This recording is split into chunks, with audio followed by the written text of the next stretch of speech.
You're listening to the Write Project podcast and radio program, a show about writing and modern Newfoundland author culture. This program is produced and recorded at CHMR FM 93.5 FM in St. John's, Newfoundland and Labrador, and is aired on other great stations in the province and elsewhere in the country. It can also be heard online at www.chmr.ca. I'm your host, Matthew LeDrew. Welcome to a very special episode of the Write Project podcast. Today, we've got a host of authors on to answer one of the most frequent questions that's asked of any author. We're asking them, what is the first book that you remember making you cry? And today to answer, we have on Heather Reilly, author of The Binding of the Almatraek series, coming soon from Engen Books. Heather Reilly, what's the first book you ever read that you can remember that made you cry? Does not have to be sad tears. Like out and out cry. It was P.S. I Love You. That's interesting. That's a recent one. So you were I was in teacher's college when we read that. So you were an unemotive monster as a child. No, movies make me cry, but books don't generally. That's fair. And I think, too, I read an awful lot of fantasy, for pleasure, all growing up. So there tends to be not a whole lot of sad stuff in fantasy. True. It's very epic and it's very grim. It's a lot of high fantasy feels historical. Yeah. And it's hard to get emotional. It's like a history text where it's like, yes, these people have died, but really even the ones who lived have died because it takes place 300 years ago. Right. Yeah. And so the genre of book I read don't really lend themselves to that. But in teacher's college, I was forced to read P.S. I Love You. Yeah. And also another one called A Child Called It. And both of those books, it was real and it was hard and it was really, it affected me deeply. Both of them. There was two that make me cry in that way. Often, not just the first time, every time I go back and reread them. And that is a book that was recommended to me by Aaron Vance, my editor, which is a graphic novel called Blankets. Oh, I haven't read that. Oh, it's amazing. It's a phone book, so it's one graphic novel, but it's like a phone book, but it's award-winning. Lend it at the library if you can, or pick it up. It's amazingly good, but it's just a true story of the writer and illustrator, because it's the same person, and he's recounting his first love. And it's his first love, so it's bittersweet, and it's just heartbreaking. I've read it. It's this monstrously thick graphic novel, and I read it all in one sitting, and at 4 a.m. was just crying my eyes out. Another one like that I can't pick up because I'll get upset is The Time Traveler's Wife. Oh, I love that book. Yeah. But the first one that made me cry and still makes me cry when I talk about it is Grover's First Day of School. I haven't. Wait, Sesame Street Grover? Yeah, Grover's First Day of School. All right. It's a children's book. Yeah, I hope so. Yeah. Otherwise, it's a different kind of book altogether. With pictures. Woo! Yeah. But it's really good. So it's about Grover's first day of school, and he brings his favorite toy, and he brings his favorite snack. His mom packs his favorite snack for him for his first day of school, and something else that's his favorite. So he has 3 things. And then when he's there, I'm going to get teared up talking about this 30-year-old children's book. But so when he's there, another kid asks him to trade toys with him. And the other kid's got this broken truck with a wheel that's off it and stuff like that. But Grover wants the other kid to like him, so he says sure and trades. And another kid's got a peanut butter and jelly sandwich, and Grover doesn't like peanut butter and jelly, but he has to trade, so Grover wants the other kid to like him, so he says sure. That's peer pressure, man. And he trades away all his favorite things, and then he's just crying because he's missing all his favorite things. And the other kids tell him, well, you didn't have to do this to make us like you, kind of thing. And they give him back his things and trade it all back, and then he's happy and he's got friends. But that whole just giving away parts of yourself to make other people like you, that hit me even as a kid, man. Yeah. Oh. I'm not sure I want to find out how he gave back a peanut butter sandwich. Well, he hadn't eaten it yet. Oh, okay. Yeah. Okay, so he wasn't grieving for that long, is what you're saying. Because when you give a kid a sandwich, it's gone in 30 seconds. Yeah. Yeah. That's fair. That's fair. That's interesting. That's not true. I know a certain redheaded 5-year-old that if you get her a sandwich, that sandwich will last for hours. Days. No. Days. Until you take it from her, at which point, nom, nom, nom. You know what the secret is? Spinach. I put spinach on her sandwich, and she gobbles the thing up. She loves spinach. Spinach is good. It's good for you. Yeah. Yeah. She will grow big and strong. Till the finish. Thank you very much. Next we have Jen Windsor. Jen Windsor. What is the first book that you remember making you cry? Oh my, the first book I remember making me cry. That is a good question. First book I remember making me cry. I mean, I'm not much of a crier. I mean, I am now that I'm a mom and I don't sleep. But I mean, I don't really know. I don't know what the answer to that might be. Maybe Night. Okay. You know, that was pretty. That was something. Yeah. That was something. But yeah, I was never much of a big crier, and like I said, I definitely am more of a crier now that I'm a mom and I don't sleep. But now I don't read as much. Okay. Because I just don't have time. But yeah. Well, I was about to say during this isolation you could get some done, but at the same time you are busier than ever, so I won't put that on you. Yeah, I actually have 2 books I'm kind of going back and forth on now when I have the time. Listen, this is not a plug or anything like that, but this is a great time for audiobooks because you can just do the pedantic part of your job, you're home alone, or when you're looking after the kid, you can just have an audiobook on in the background kind of thing. As long as it's not too heady a book. Yeah. Yep. Yeah, so true, so true. Yeah, and one book is like a collection of short stories, and it's like kind of a little bit along the veins of my project that I'm working on, whereas the other one is a fiction book and by local author, even weirder than before. Oh, okay. Taylor. Yeah, that's a great book. Yeah. And then the other one is actually a book by Dave Grohl's mom. Oh, okay. Yeah, it's a collection of, it's called From Cradle to Stage, and it's a collection of stories from mothers who had rock star babies. So, yeah. That is very interesting. Yeah, a friend of mine sent it to me and said, I think this kind of reminds me of your book, and this might be interesting because, again, collection of short stories from mothers. Yep. So happens that this one is mothers of rock stars, so. Yeah. Interesting. Cool. Yeah. Thank you very much. Next we have A.F. Stewart. What is a book you remember that made you cry? Well, there's a couple, but the one that sticks out mostly is Where the Red Fern Grows, because that one's very emotional, and it's got a couple of gut punches in it, actually, for me. Please explain this book to me, because everyone seems to have read this book, and I have never read it, and I don't know how I missed it, but like, what's happening with this book? It's kind of a coming of age story set in the Ozark Mountains, so it's a very rural, sort of. I hesitate to say poverty, but it kind of is, but you don't really get that sense when you read it.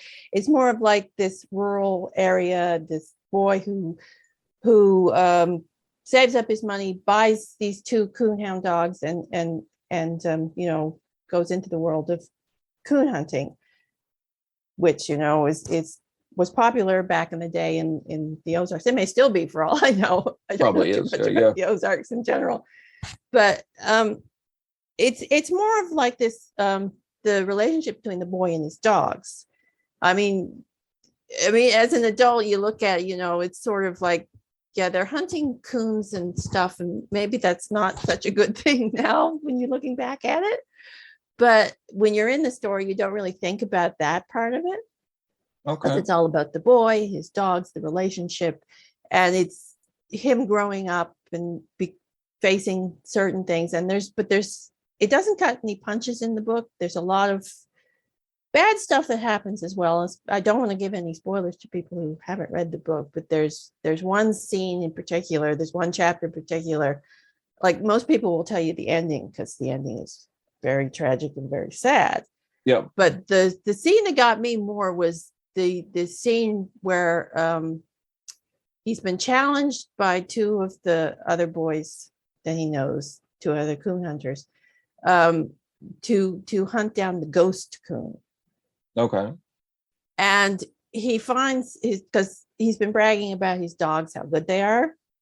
You know how boys are. Yeah. And so he's hunting down this coon, and he finds it, he treats it, but he doesn't want to kill it because he has a certain amount of respect for this old wily coon. And then this fight ensues with him and the other boys, and something very bad happens. But that's the scene that always gets me, and I generally skip that when I reread it, although I haven't read it in a year or so, because that particular chapter has one very well written but very graphic scene in it that always got to me. So I generally that's the one scene that I really hit me home with the emotional, because it's kind of like random tragedy in it. So why is this book given to so many young people to read? Like most people that are on this program read it in school. Why? Why? What's happening? It sounds bad, but it's not really. It's actually a very uplifting story. I mean, bad things happen in the book, sure, but in a lot of ways, it's a very uplifting story and a very heartwarming love story between a boy and dogs. Okay. It sounds. But actually, I would think that Lord of the Flies is a much worse book to give to children at school than Where the Red Fern Grows, because I mean that one scarred me for life. That's where Lord of the Flies, whereas Where the Red Fern Grows, I've read it like I don't know, a dozen times or so.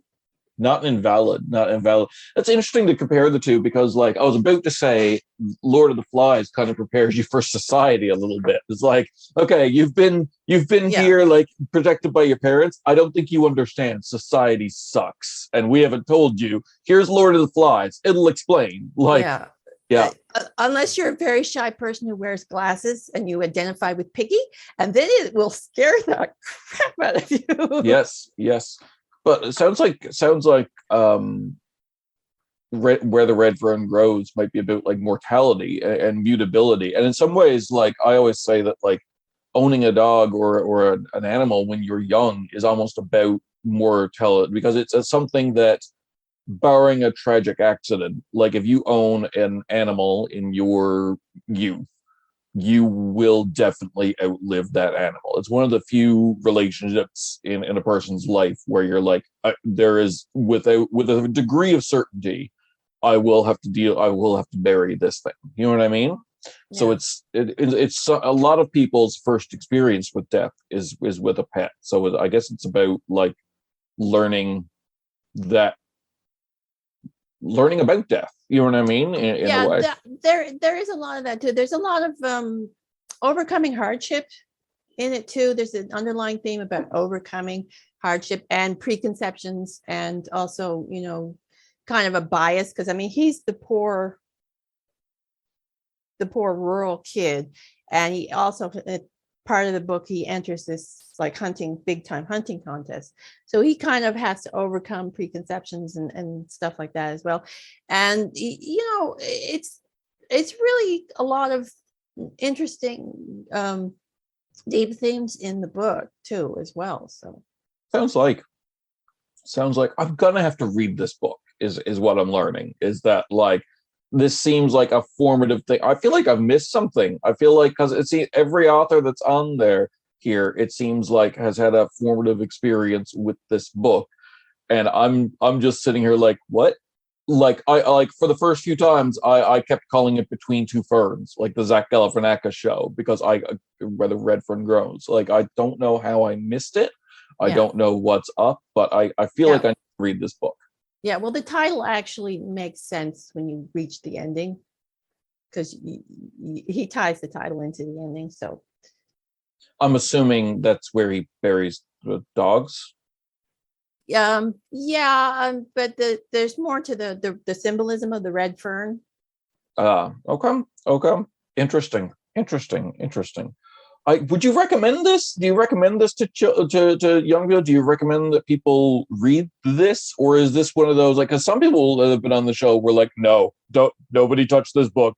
I'd recommend people read it. I mean, I might be careful about if you're young, like for younger readers. I mean, I think I read it the first time I was like early teens. So it's been a while since it's been a while since I've so I can't remember exactly when I read it first, and I've read it so many times afterwards, because it was one of my favorite rereads, to be honest. Wow. Okay. Wow, that's high praise. Okay. All right. Well, thank you very much. Thank you very much. Next on the line, we have Jed MacKay, a storied author for Marvel Comics, of all places. He has written 3 volumes of his ongoing series, Black Cat. Jed MacKay, what was the first book you ever read that you remember making you cry? Either happy crying or sad crying, whichever.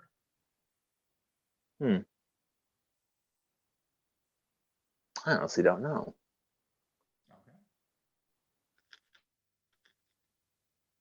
I don't know, maybe the Velveteen Rabbit, I guess. Yeah. Thank you very much. Next we have Heather Antos, one of the editors of many different comics. Some of my favorite runs of comics ever, like Deadpool, all of Star Wars for a good few year period. Partial creator of Gwenpool, just a ridiculous amount of amazing work. Heather Antos, what is the first book or comic book or whatever, first printed media that you ever remember making you cry? Probably that Kingdom Come. It was the first comic book that ever made me tear up, for sure. First book that made me cry. I don't know. I cry at everything. I'll tear up at commercials. I watch America's Got Talent and cry. So basically any varsity sports team, one football match, I probably cried at it. Yeah, I'm a sucker too. I'm basically, my rule is, if the creator intended for me to cry, I'm gonna cry. Yeah. I'm bad for that, or good for that, depending on how you value being in touch with your emotional side, I guess. Thank you very much. Next we have Jennifer Shelby, who is an Atlantic Canadian author. You've heard some of her work before. Her short fiction was featured on an episode of the Right Project podcast, where she allowed us to play it in its entirety, the audio presentation of The Sea Lion, the Witch, and the Universe, to much acclaim.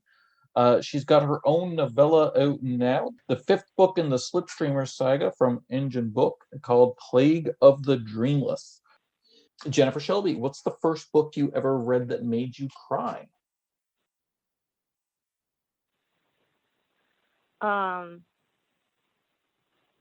It's probably, what's the name? Oh my gosh. Oh my God, I read What's Your Name? What's the Name? Oh my gosh, I love that book. It's totally gone. What is the story about the tree? And it's like, I love you, tree. And then he drops down the tree at the end. It's like a kid's book by Shel Silverstein. I think you're making that up, and that's from the Berenstain universe. The Berenstain universe. I love it. No, it's The Giving Tree. That's it. The Giving Tree. It's like, I really expected so much more of that story, and I think I was still traumatized by it. But yeah, a little kid reading that story just put me right to tears. I've never heard of this. What's it about? It's a children's picture book, and it's about a tree who just gives everything to this little boy, shade, oxygen, that sort of thing, a place to play, and then towards the end of the book, he needs a house, so he gives his body, and he gets chopped down and turned into a house. Then he has a stump that he sits on, and I'm just like, what is this? This is awful. That is interesting because the first book that made me cry when I was young is a children's book, and it's a very similar message. I've talked about it a million times on this show to the point where I'm pretty sure my listeners think I'm insane. But it's Grover's First Day of School. Have you ever read this? It sounds familiar, but It was a me out. I Sesame haven't read Street book, obviously, and it was about Grover's first day of school. And he brings his favorite toy with him, and he brings his favorite crayons with him, and he brings his favorite lunch with him. And when he gets there, he wants other people to like him. So, like, one of his other kindergarten likes his toy and offers to trade with him, and he trades, and now he's got like this broken toy. And another character like offers to trade his lunch with him, and he trades something that Grover doesn't want and that doesn't like to eat. And another character wants to trade the crayon, so he does, and he doesn't like the other colors that he's got, and he just gives away things that he loves, like parts of himself, because he wants other kids to like him. And then he's got nothing left, and he's just like all these people have just taken from him, and he breaks down in tears. And then, the kids are like, we'll like you anyway. And like they give the stuff back, and he learns that he doesn't have to like do that to get people to like him. But that moment when he's just broken, Yeah, given it's like everything the he Little can, Mermaid. yeah, and he's just given everything he can to make people like him. I empathize with that as a kid, man. Yeah, I feel that. Yep. Poor Grover. Yep. Poor Grover. I should probably find that for my kids. I think my 8-year-old would really like that. Maybe. Yeah.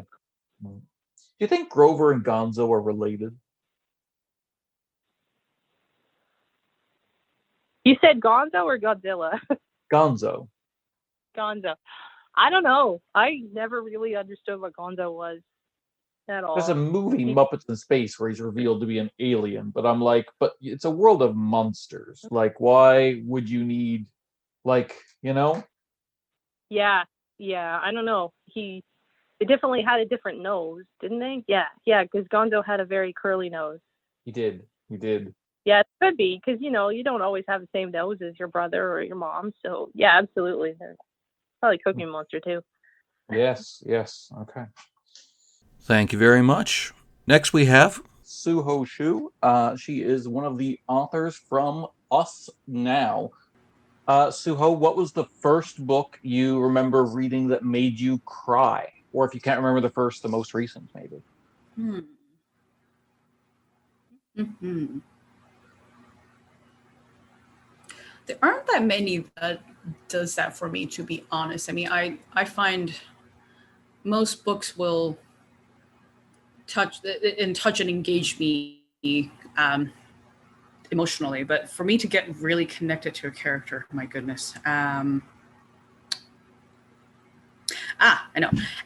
It's the very last book in a fantasy series written by Robin Hobbs, and it started probably 20 plus years ago with these two characters, and there's, I think, 3 or 4 arcs that features their growth and development as characters as they literally grow old together and apart and together, and all of their different adventures. So the last book had just came out probably 2 years ago, and it wasn't, without spoiling the story, I don't think people would call it a happy ending, but it was a very happy ending for me because it's how I felt it should always have ended for them. So okay. Yeah. I read a lot, and I read lit fiction. It's not about me, but like I always end up answering in response anyway.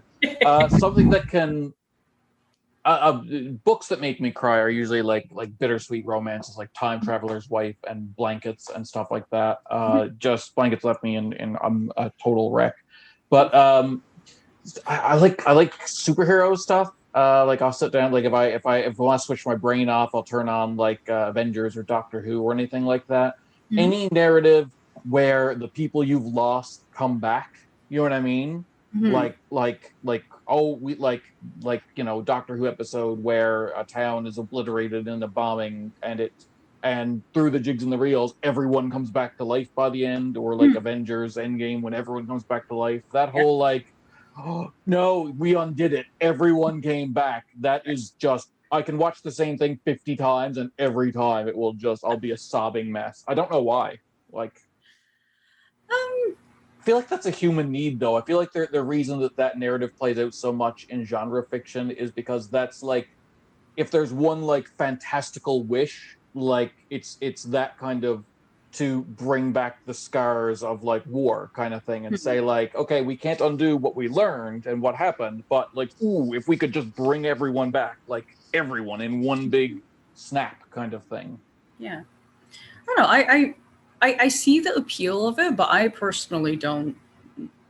I mean, like now that we're talking about the Marvel movies, I think they're fantastic. But the genre that you're speaking of, where you can, I guess, not undo your mistake, just kind of bring things back. Like, to me, that's in a way it does yourself a little bit of service. I think. I mean, like, so.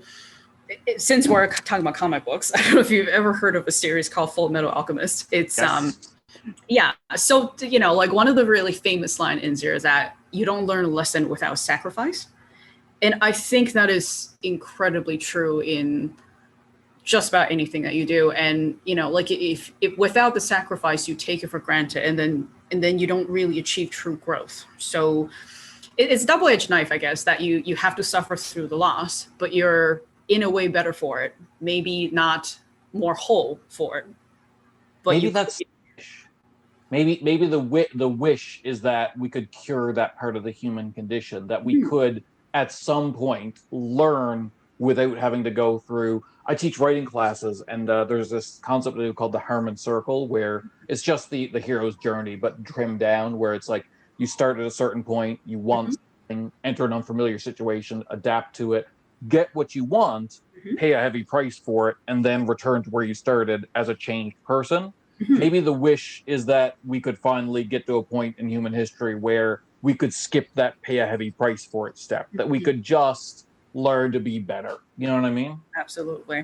Yeah. I think that's the really fascinating part about history, anthropology, and fiction, because it's a reflection of the time that they're written and the perceptions. And I think it's really important to tie back to the idea of written words, that you have someone who's interested, and that these memories or events and incidents are kept alive, so that hopefully we trim down the need of keep, for lack of a better term, beating our face against the wall before we learn a lesson and then move on. Yeah, absolutely. We got way off track there, but that is fine. That's okay. A lot of fun with this, by the way. Thank you for having me. Thank you. I am too. Come back literally anytime. This is a lot of fun for this. Thank you very much. Next on the line, we have creative writer and copywriter Yasmine Dalloul. Yasmine, what is the first book you ever remember reading that made you cry? Little Women. Yep. Yes, exactly. I think we all know why. Yeah, I watched the most recent movie of that just the other day, but yeah, absolutely. We all know why. Joe's getting sick. It was Beth. Yeah, Beth. Wait. Yeah. All right, it was Beth. Yeah, Joe cuts off her hair though. That's another tearjerker. Yes. All right. Thank you very much. Next we have Lisa Timpf. Lisa Timpf, what's the first book you ever read you remember that made you cry?